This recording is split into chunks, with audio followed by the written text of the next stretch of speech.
सरस्वती जो निकली उसके किनारे बहुत सी बातें हो गई। वेदों व्यास जी ने वहाँ और अपनी गुफा बनाई, वहाँ पर महाभारत लिखा।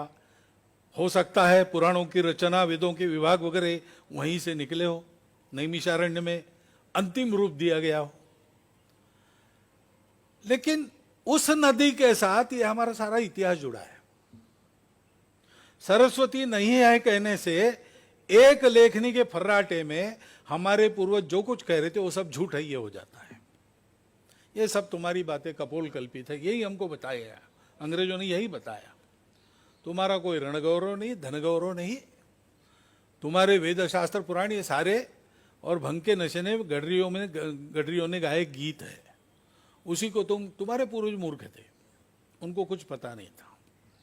सब कुछ दुनिया ने तुमको दिया, तुमने लिया और दुनिया की नौकरी की, तुम इसी लायक हो, यही उनको हमारा मन ऐसी बनाना था, इसीलिए उन्होंने किया।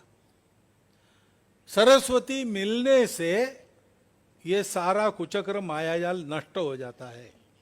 जैसे नींद खुलने से दुस्वप्न टूटता है, वैसे एक क्षण में सारी बातें रफा दफा हो जाती।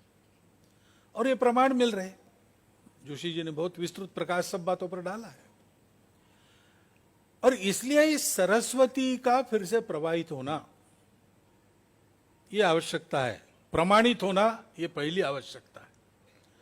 लेकिन फिर से प्रत्यक्ष प्रमाण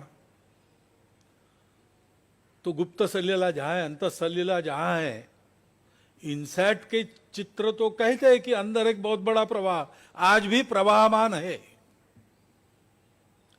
अगर ऐसा है तो हम अपने प्राचीन संस्कृति को, अपने पूर्वजों के मूल्यों को, अपने मानव धर्म को, सनातन धर्म को याद करें और युगानुकूल रचना अपने जीवन की उन्हीं मूल्यों पर कर सके, क्योंकि वही मूल्य आज सारी दुनिया को आवश्यक है।